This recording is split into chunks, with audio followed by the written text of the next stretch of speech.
paglalakbay ng inyong diwa.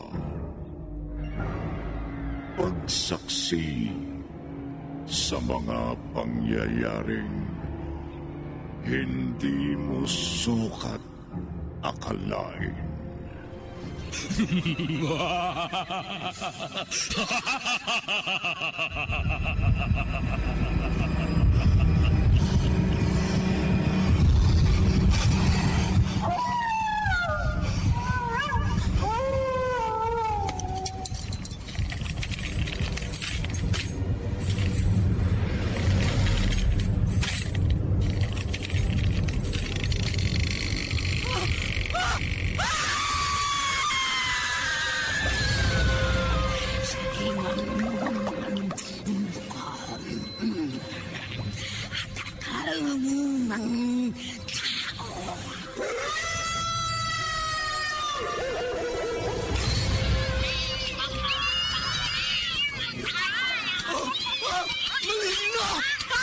Mga kampo ng kaniliman! Huwag kayong lalapit sa akin!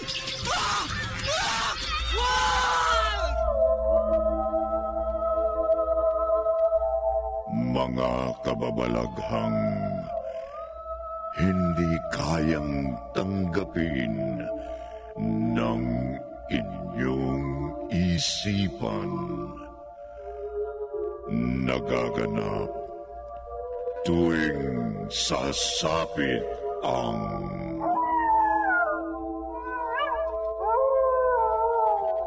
gabi ng lagim.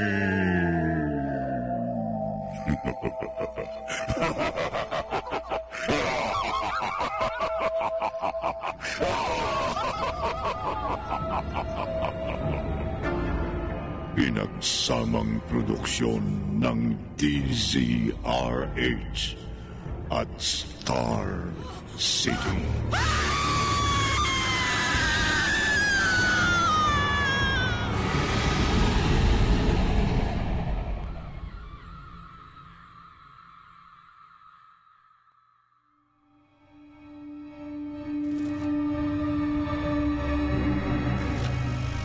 Magandang gabi, kaibigan. Naranasan mo na bang makaharap ang isang aswang? Baligtad ka ba sa kanyang paningin? Nanganganib ka, kaibigan. Narito ang unang bahagi ng ating tampok na kwento sa linggong ito na na magatang Lahi ng Aswang sa isa na namang Gabi ng Lagi.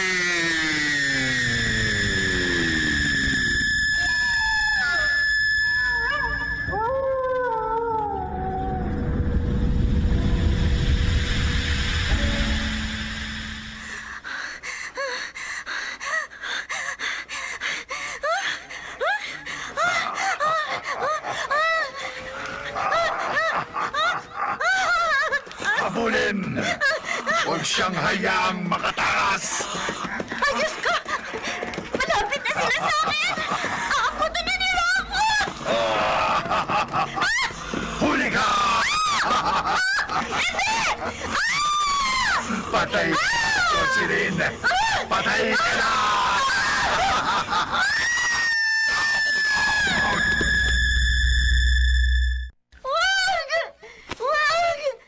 Jocelyn! Anak, gising! Jocelyn! Mama? Nanaginip ka? Panaginip? Oo. Nagsisisigaw ka. Takot na takot. Ano ba yung panaginip? Nakakatakot, Mama. Nakakatakot. Anak!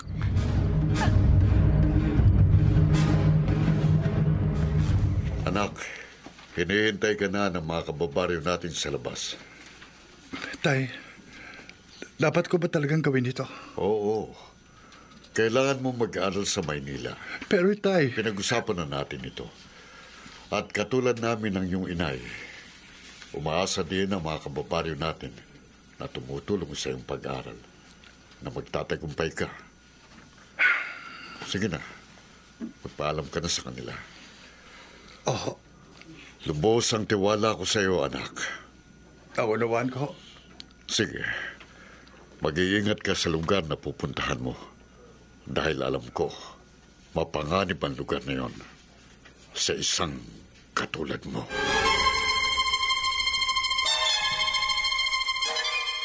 Hoy, Jocelyn. Hanggang dito ba naman sa school nakatulala ka pa rin? Ano bang iniisip mo? Yung napanaginipan mo na naman. Claire, bakit pa ulit-ulit ko napapanaginipan yun? Anong ibig ipakahulog ka ng panaginip na yun? Ang una mong dapat na gawin, alisin mo sa isip mo. Lagi mo kasing iniisip kaya lagi mo din napapanaginipan. Ang isipin mo yung mga magaganda at masasayang bagay. Sigurado makakalimutan mo yun. Kinuha ko na eh. Pero ganun pa rin. Kinakabahan ako. Ibang nararamdaman ko. Ay, ano ka ba? Tama na nga yan. Pati tuloy ako kinakabahan sa'yo eh. Ano gagawin ko, Claire? Friend, meron akong alam na pwede makatulong sa'yo. Na pwede makapagbigay kahulugan sa panaginip mo. Huh? Sino? Makikilala mo. Ngayon din pupuntahan natin siya.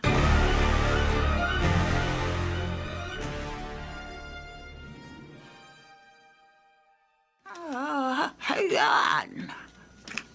Ngayon, pumili ka ng 3 baraha. Pili ka daw.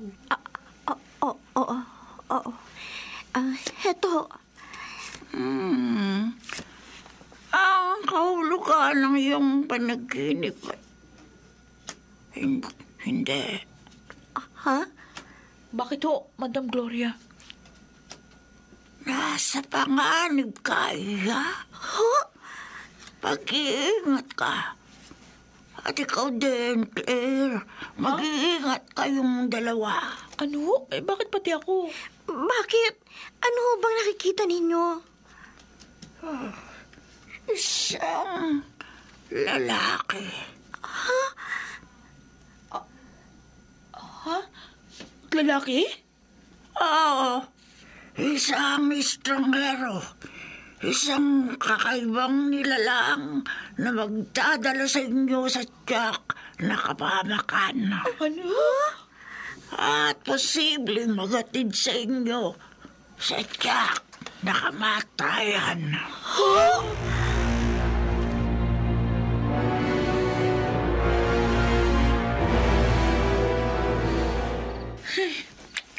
Claire, ano ba?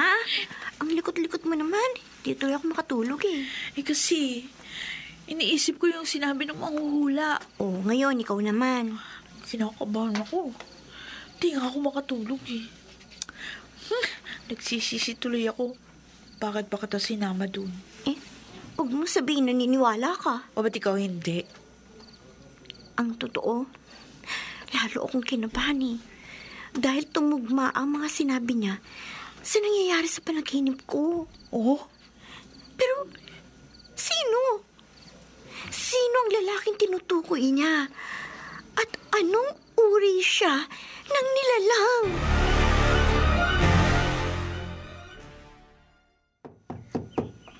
Sandali! Nandiyan na!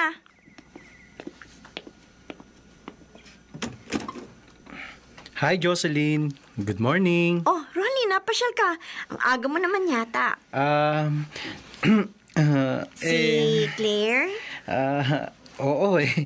Susundin ko sana para sabay na kaming pumasok sa school. At syempre, ikaw rin. Sandali ha, tatawagin ko. Ay, teka. Oh, May kasama nga pala ako. ha? Sino? Teka tatawagin ko. Medyo mahihain eh. Pare, halika. Sino ba yan? Boardmate ko. Bagong salta. Jocelyn. Si Marco. Marco. Si Jocelyn. Magandang umaga, Jocelyn. Ha? Hi. Hoy, Jocelyn. Para kang natuka ng ahas, ah. Ba't ganyan ang pagkakatitig mo kay Marco? Wala. Sa bagay, mabait naman itong bago kong kaibigan. At tiyak na magkakasundo kayo. Bakit ganito? Bigla akong kinabahan. Ano tong nangyayari sa akin? Baka naman na love at first sight ka sa kanya. Kaya ganun yung naramdaman mo. Di kaya? Hindi. Ang totoo, natakot ako. Ewan ko pero yun ang naramdaman ko eh. Alam ko na, baka iniisip mo, siya ang lalaking tinutukoy ni Madam Gloria na magpapahamak sa atin. Ha? Alam mo, paranoid ka lang eh. Imposible iniisip mo. Nakita mo naman, napakabait niyang tao. Tsaka, wala akong nakitang kakaiba sa kanya. Normal siyang tao. Pero, I smell something fishy. Claire, ano ka ba? Kinakabahan nga ako sa kanya eh. Meh. At napansin ko kapag tumititig ako sa kanya mamata, tumutungo siya. Na para bang umiiwas at may ayaw siyang ipakita sa akin. Baka naman gusto mo lang matakot ako sa kanya para solong-solo mo siya. Hoy, huwag ka mag-alala. Wala akong gusto sa kanya. Iyong-iyo na.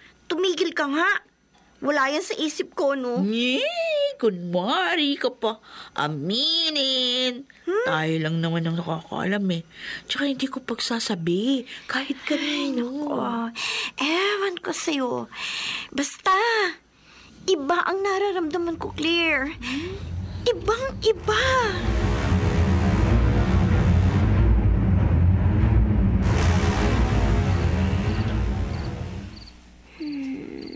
Jocelyn. Kissing. Jocelyn. Ano? Dito, sa bintana. Kumusta? Jocelyn. Ay, Diyos ko!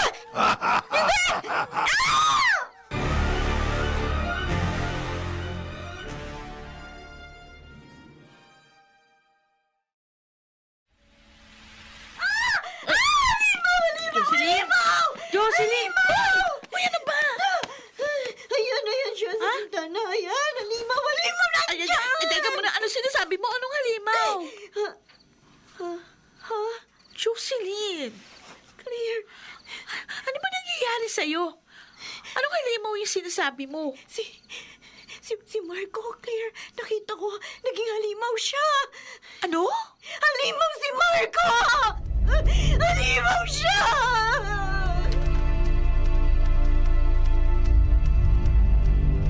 Bakit mo ba ako tinatanong ng tungkol kay Marco? Wala naman. Kasi gusto ko lang malaman kung gaano mo na siya kakilala. Baka naman kung ano na yan, ha?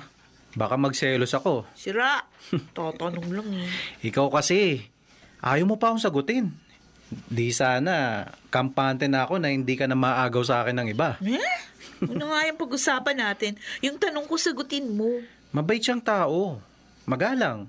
At marunong rumispeto sa kapwa. Ganon? Oo. Bakit ba parang interesado ka sa kanya, ha?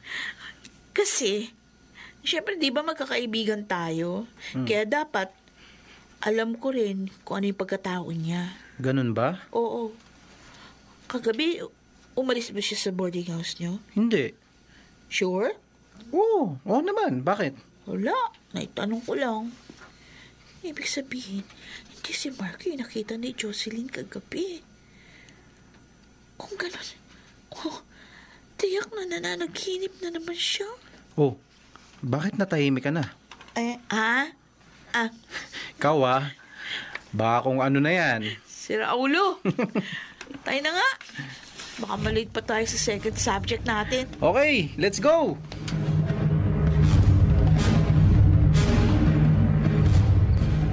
Lando. Ano sa palagay mo?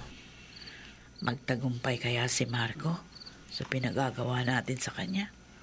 Natitiyak ko, Nilda, hindi niya tayo pipikuin. Sana nga.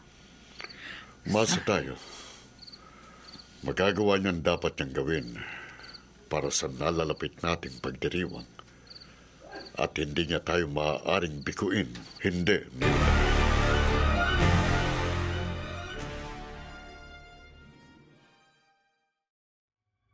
Hinahanap ka nga ng mga professor natin kanina, Jocelyn. Pati nga si Rolly at si Marco. Ganun ba? Ano sabi mo? Sabi ko, may sakit ka, kaya hindi ka pumasok. Pasensya ka na, Claire, ha? Nakapagsinwaling ka patuloy. Wala yun. Naintindihan naman kita eh. Ay, siya nga pala. May pinasasabi si Marco. Ha? Anong pinasasabi niya? Pumunta daw siya ngayong gabi dito sa boarding house natin para dalawin ka. Ano?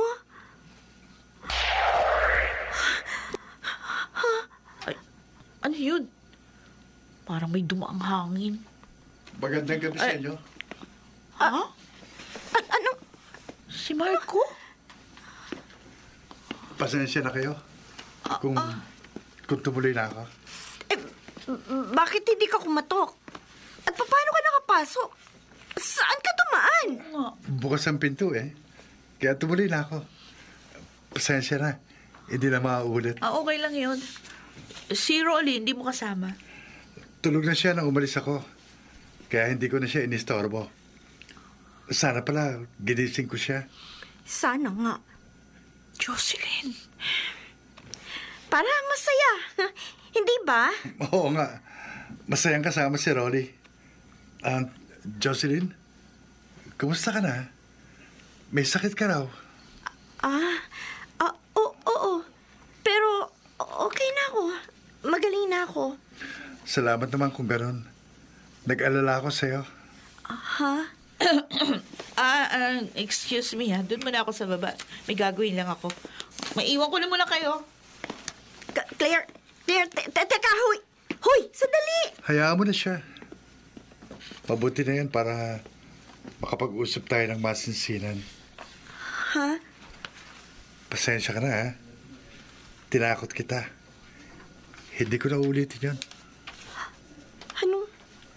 Anong sinabi mo?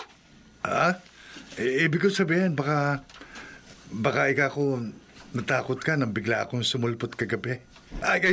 Ngayon, hindi ko na ulitin. Hindi na kita tatakutin. Hindi na.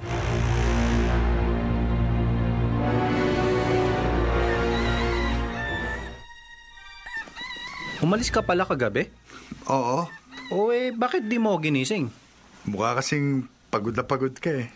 Kaya hindi na kita disturbo. Hindi naididla ako ng konti. Pero nang dumilat ako, wala ka na. Ganun ba? Teka Marco, paano mo nga pala nilak ang pinto? At paano ka rin nakapasok? Ha? Hindi mo naman dala ang susi. Saan ka dumaan?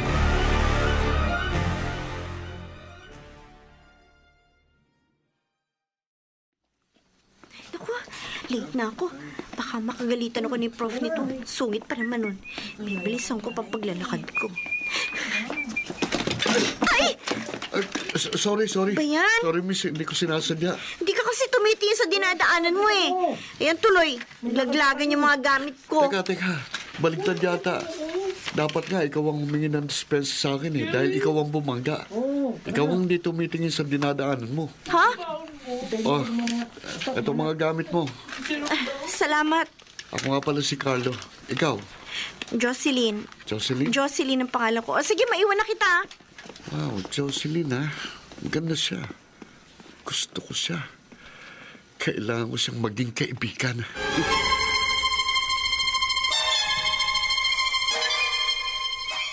Ano sabi mo, Jocelyn? May nakilala ka? Oo. Ang gwapo niya, Claire. Kaya lang, medyo presko ang dating eh. Pero may pagka-gentleman din naman ng konti. Ako iba na yan. Wala lang. Alalahanin mo yung sinabi ni Madam Gloria. Ha? O, ingat ka. Oh, may tao. Oh, sige, ako na. Nandiyan na.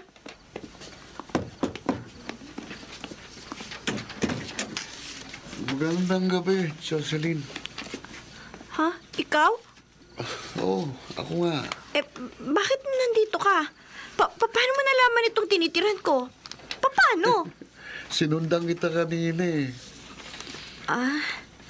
Lasing ka. Correction, hindi ako lasing. Medyo nakainom lang ng konti. Pwede bang tumuloy? Hindi. Ha? Ayoko. Nakainom ka eh. Konti Kaya hindi lang. pwede. At saka gabi na eh. Kung gusto mo, bumalik ka na lang sa ibang araw. Gusto ko ngayon eh. Pasensya ka na. Uy! Saan mo itong pinto? Sisirain ko to. Bahala ka sa buhay mo. Sa? Dalawa. Ba, talaga pala may topak to sa ulo eh. Talagang ayaw mo ha? Nako! Ano? Sisirain ko ang pintong ito! Diyos ko! Sinisira niya yung pinto! Ano gagawin ko? Ano?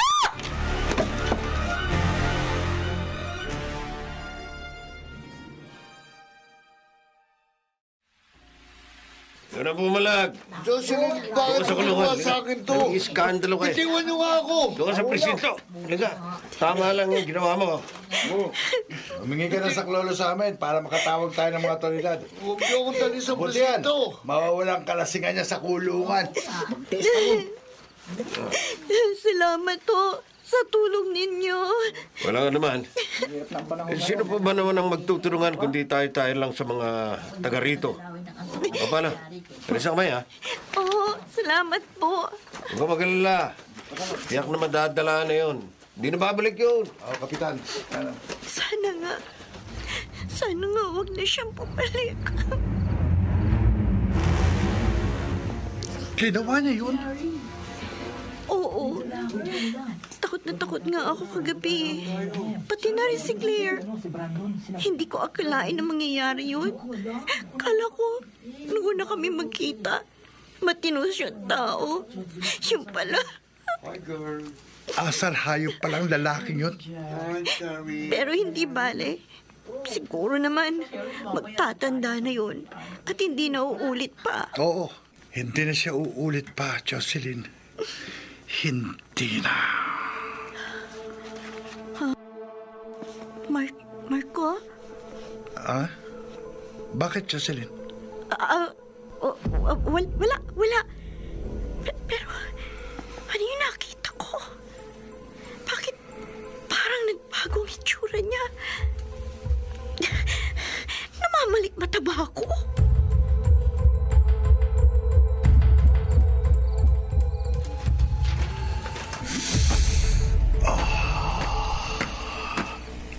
Kinagagalak kong nakita kita, anak. Inay, anong ginagawa niyo dito? Inutusan ako ng iyong ama upang kumustahin ka. Mabuting kalagayan ko rito, Inay. Mabuti kung ganon. Ipinararating din ang itay mo na nalalapit na ang araw ng ating pagdiriwang. Hindi ko nakalimutan. Mabuti kung ganon, anak. At umaasa kami na hindi mo kami bibiguin. Ihintayin ka namin kasama ng iyong mga ihahandog. Sige, paalam. Paalam, Nay.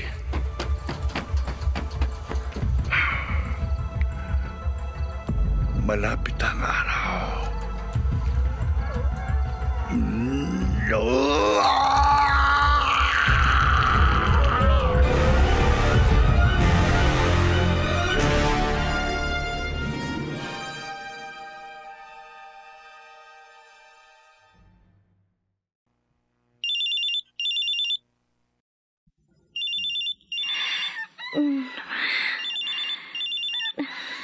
Hello?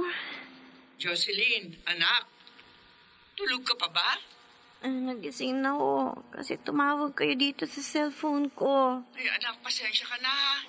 Kasi naman, ilang linggo ka nang hindi umuwi sa atin. Hindi na kita nakikita. Kaya nami-miss na kita. Ako rin po, Ma. Hayaan niyo po. Uwi din ako. Huwag na. Ako na lamang ang papasyal dyan. Sige ho, kayong bahala. Oh, sige. Kinumusta lamang kita, anak, ha? Bye, Ma. I love you. Siguro nag-aalala naman ng Mama. Kaya siya tumawag. Si Mama talaga. Ha? Teka! Ano to? Bakit may mga bulaklak dito sa higaan ko? Napakarami! Saan galing ang mga ito? Kanino galing ang mga ito?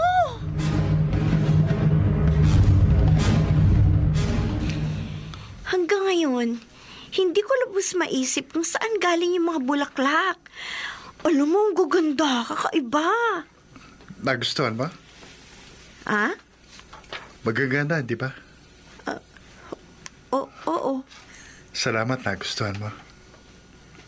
Marco, anong ibig mong sabihin? Sa akin galing ang mga bulaklak na yun, Jocelyn. Ha? Ako naglagay ng mga yun sa iyong higaan. Marco? Mahal kita. Mahal na mahal. Sana, pareho tayong nararamdaman.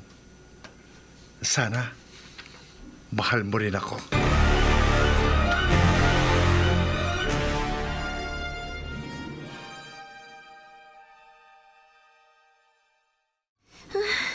Kinabi na ako. Bakit naman kasi ang dami naming projects? Wala na tuloy akong nasakyan. Dapat pala, nagpahintay na lang ako kay Claire para may nakasama ako pag-uwi. Dilim. May tao. May makakasalubong ako. Ha? Sabi ko na nga ba, matsyempohan din kita ha? Carlo? Wala ka na kawala ngayon. Akin ka na Wag! Akin ka na. Bitiwan mo! Wag! Saklalo! Walang tutulong sa'yo dito, kaya tumahimik ka na. Ano ba? Ha? Halika. Bitiwan mo ako! Bitiwan mo siya! Aba, Rolly! ayan Makaalis na nga. Hoy! Bumalik ka dito! Duwag! Pabayaan mo na siya. Nasaktan ka ba? Hindi naman. Salamat dumating ka. Napadaan lang ako Galing ako sa isa kong kaibigang malapit dito. Buti na lang, di ka napahamak. Halika. Ihatid na kita.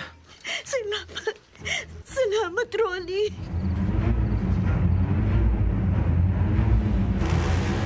Sobra naman ang lalaking yun.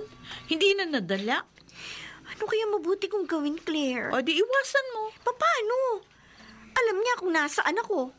At tingin ko, sinusubaybayan niya ako Kay gago pala yun May pagkahalimaw.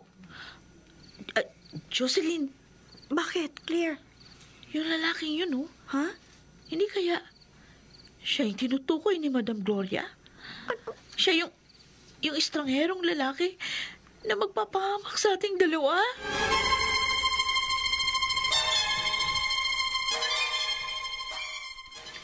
Sayang. Akin na sana babae yun Kundi lang dumating ang lintik na pakialamerong lalaki yun. Pero di pale, may araw din siya. Magiging akin ka rin, Jocelyn. Lintik kasing ganda mo Nakakabaliw. Unang kita ko pa lang sa'yo, naakit na ako. Kaya hindi kita titigilan. Hindi. Oh, ano yun? Parang may bumagsak sa bubong may naglalakad. Anong? Magbabayad ka! Hindi! Magbabayad ka! Hindi!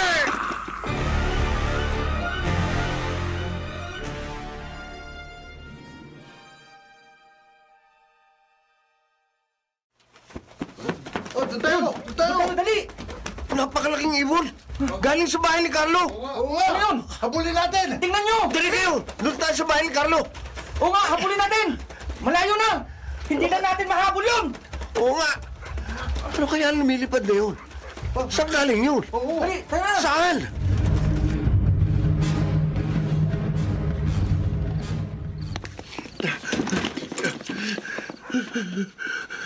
Ay, siya! Carlo! Ano nangyari? May halimaw. May halimaw sa bubungan. May halimaw. Ano? Halimaw! Halimaw daw! Papatayin niya ako. Papatayin ako ng halimaw.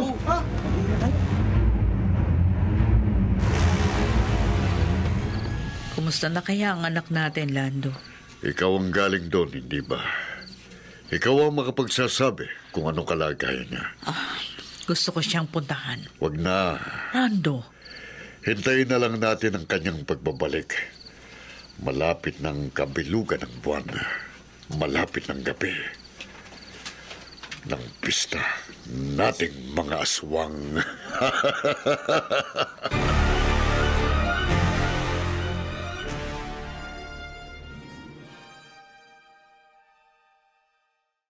Munti ka nang mapahamak. Hindi mo man lang sinabi sa akin. Ay kung hindi pa nabanggit sa akin ni Claire, Ayoko kasi kayong mag-alala, Ma. dapat pinaalam mo sa amin ng papa mo kung ano man namang nangyayari sa iyo dito. Papaano na lang kung tuluyan ka nang napahamak? Hindi naman ho ako pinababayaan ng mga kaibigan ko. At saka nangako naman sila na hindi nila ako pababayaang mag-isa. Lalo na kung may lakad ako. Kahit na, hindi mo alam kung anong tumatakbo sa isipan ng lalaking yon. Iba ang panahon ngayon, Jocelyn. Ma, alam ko na ho ang dapat gawin. Hayaan nyo, mas magiging maingat ako. At lagi akong tatawag sa inyo. Abay, dapat lang. Dahil hindi ko alam kung anong gagawin ko kung may masamang mangyayari sa'yo. Ma, Anak, ikamamatay ko yun.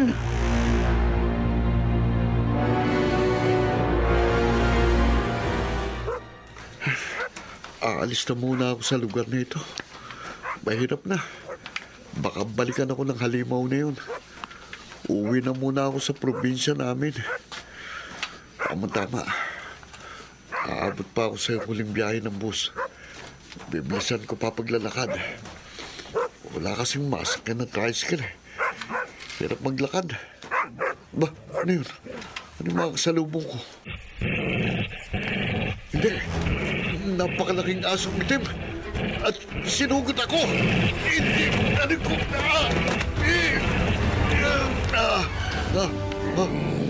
Ito. Mamamatay ka. Hindi.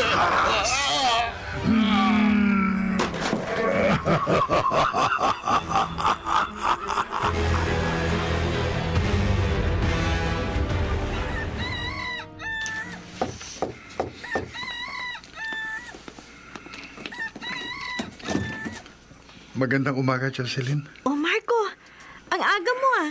Halika, tuloy ka. Salamat. O si Rolly, hindi mo yata kasama. Susunod na lang daw siya. Ah, ganun ba? Andi bale, nandyan ka naman eh. May makakasabay kami ni Claire papunta ng school. Baka kasi abangan kami ng Carlo na yun eh.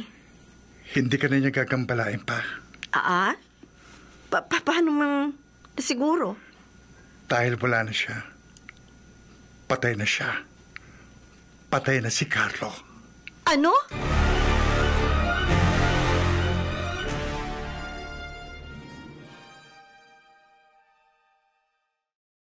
Hindi ko alam kung matutuwa ako o maawa kay Carlo.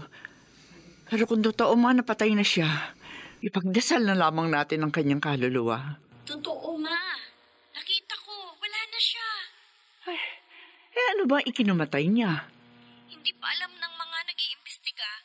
Pero ayon sa usap-usapan, halimaw daw ang pumatay sa kanya. Ha? Halimaw? Yun ang sabi ng mga kapitbahay niya. Kasi nung isang gabi, sinalaki daw ng napakalaking itim na ibon ng bahay niya. Ha? At kaya lang siya nakaligtas dahil nasa klolohan siya ng mga kalalakihan sa lugar nila. Ano? Kung ganon, nakakatakot pala diyan sa lugar niyo. Hindi naman ho siguro. Ay, siya nga pala, Ma. Magpapaalam nga pala ako sa inyo. O bakit? Saan ka pupunta? Pupunta kami ni na Rolly at Claire sa probinsya ni na Marco. Ano? Piyesta daw sa kanila eh. Sabado naman bukas, wala kami pasok. Punta muna kami doon. Baka malayo naman yung lugar na yon. 10 oras lang naman ho ang biyahe. Babalik naman kami agad. 10 oras? Ay, sige. Pero mag-iingat kayo, ha? Oo, Ma. Thank you. Oh, sige na. Bye. Bye, Ma. Love you.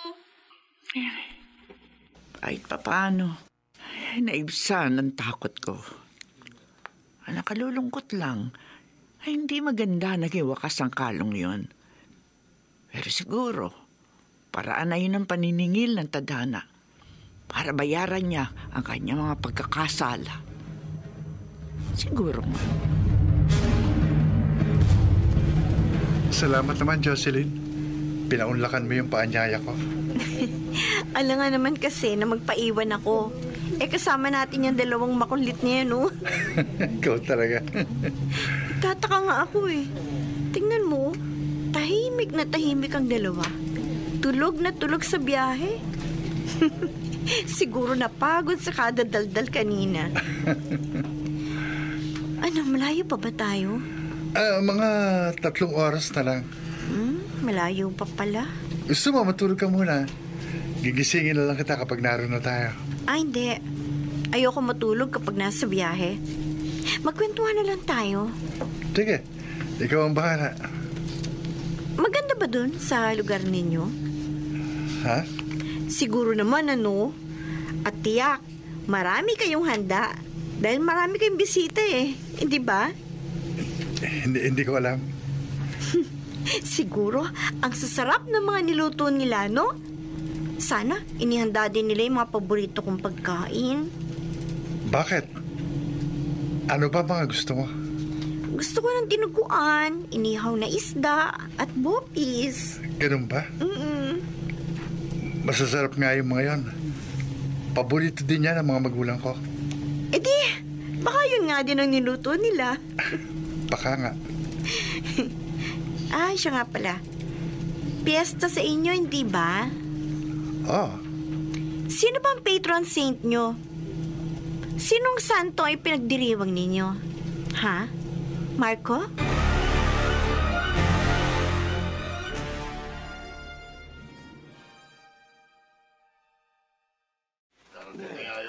May mga kasama kaya siya?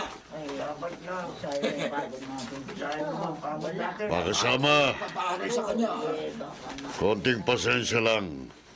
Alam ko, darating si Marco. Nangako siya na babalik kasamang mga ihahandog natin. Bakit wala pa? Malapit nang dumilim. Dapat siguro iba na lang ang pinag-aral natin. Huwag kayong mawala ng pag-asa. Darating ang anak ko. Tinitiyak ko sa inyo. Ipatawag na ang lahat at mag-ipon-ipon. Sige. Ihanda na rin ang altar na paghahandugan natin para sa ating patron ng kadiliman, si Satanas. Tawagin ang lahat. Huwag mo kaming pipikuin, Marco. Kung ayaw mong itakwil tayo ng lahi ng mga aswang.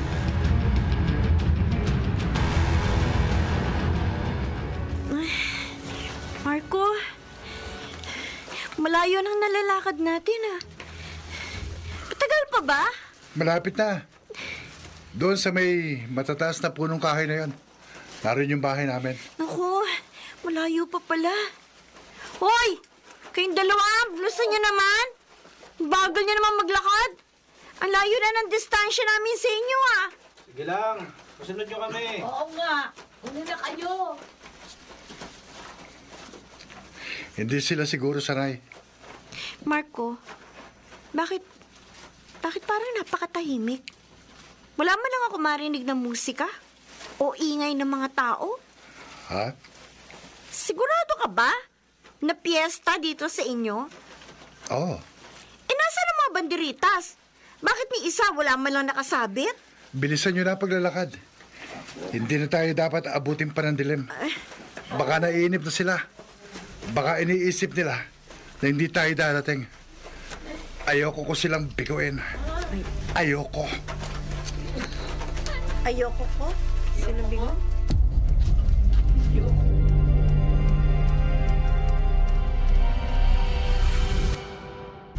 Hindi ko niya tayo.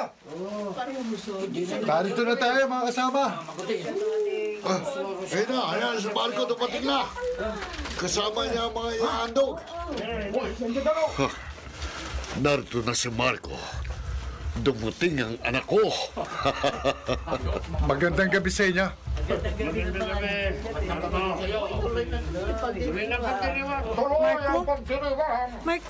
Marco, ano to? Bakit ganito itsura ng lugar niyo? At ang mga tao, bakit ganyan ang mga suot nila? Tay, kayo na ang bahala sa kanila.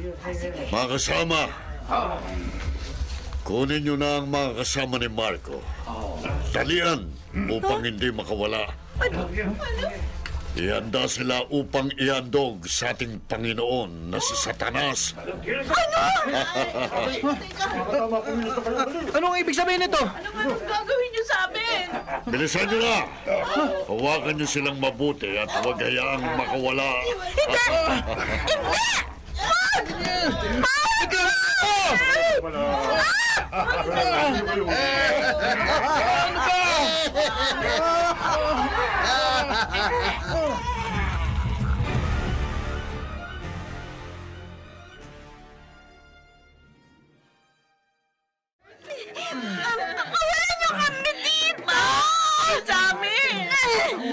Walang mangyayari sa kasisigaw natin.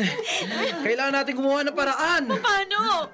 Mahigpit ang pagkakatali nila sa atin. Anong gagawin natin?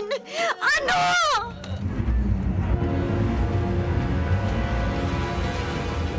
Mga kasama, mga kalahi, pagmasdan ninyo ang buwan. Ngayon ang oras upang parangalan natin ang ating Panginoon.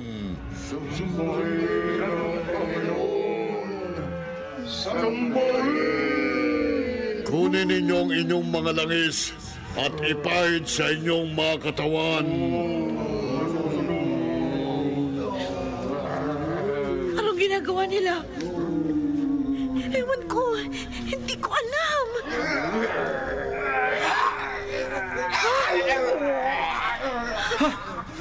Tingnan nyo! Nagbabago ang kanilang mga anyo. At ang kanilang mga itsura. Nagiging mga aswang!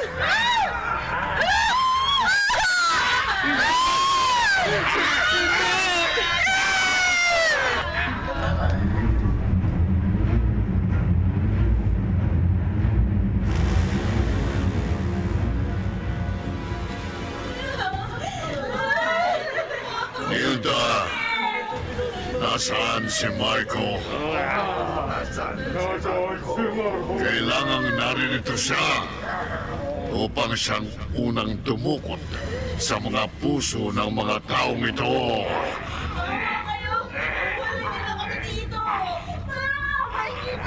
Tumigil kayo. Wala na kayong magagawa dahil kayo ang iaalay namin kay Satanas. Naingat sila. Sige mga kasama. Akong mauna. Tutukutin ko ang puso nila upang ihandog sa ating Panginoon. Gawin mo na! Tama na yan! Itigil niyo yan! Anong sinabi mo, Marco? Mga kaibigan ko sila! At si Jocelyn! Iniibig ko siya! Huwag niyo silang gagalawin! Lahat-lahat niya tayo sa ating gagawin. Mamamatay muna ako bago niyo sila magalaw! Ano? Ibang na nga! Anak, Hindi! umalis ka na! Ayoko! Ayoko!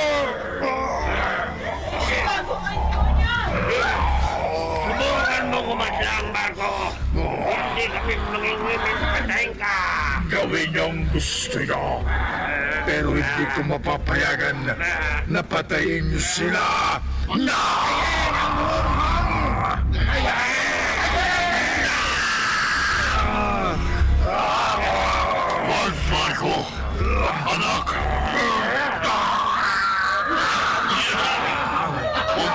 sasakyan ng anak ko! Hindi ako papayag! Papatayin namin kayo! Patayin si Nalando! Patayin ang buong pamilya!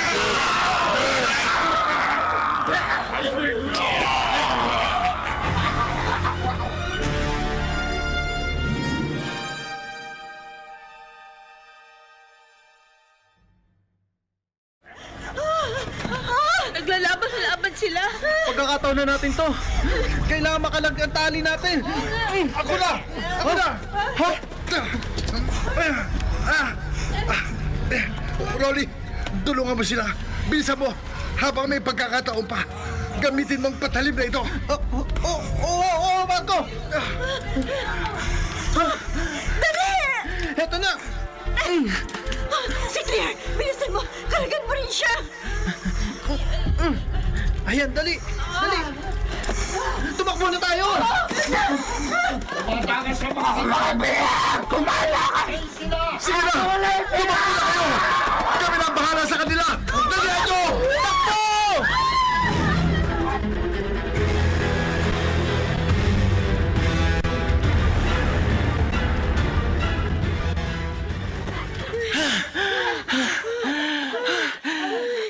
Nakalayo na tayo! Wala na sumusunod sa atin. Salamat sa Diyos. Salamat po. Ay, si Marco.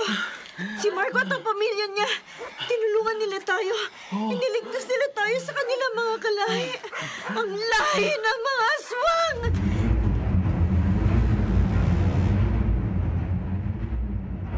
Jocelyn, hindi ka pa natutulog? Niisip mo na naman si Marco. Ano na kayang nangyari sa kanya?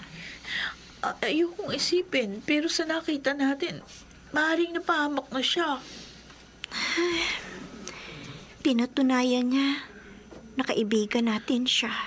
At mahal ka niya. Yun ang nagligtas sa atin sa kami ng mga aswang na yun. Siguro, kung hindi ka niya minahal, maaaring natupad yung panaginip mo. Maaaring si Marco ang mismong pumatay sa atin. Dahil siya pala yung lalaking tinutukoy ni Madam Gloria na maaaring magpahamak at pumatay sa atin. Nagkahati-hati ang grupo nila at naglaban-laban. Siguro malaki yung angka ni Marco. O di naman kaya, maraming tagasunod yung ama niya. Marahil nga. Sana buhay pa siya. Sana magkita pa kami. Mahal mo ba siya? Ha? Ano? Di mo na sinagot yung tanong ko. So, ibig sabihin niya, totoo. Kung sakali ba, kaya mo magpakasal sa kanya? At maging asawa ang isang aswang?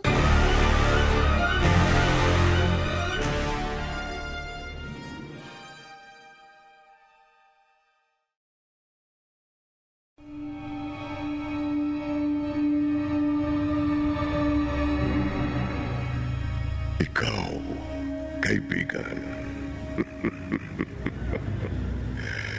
Kung sakaling ikaw si Jocelyn, pakakasal ka ba sa isang aswang? Dito natatapos ang ating tampok na kwento sa linggong ito na pinamagatang Lahi ng Aswang sa isa na namang Gabi ng Lagi.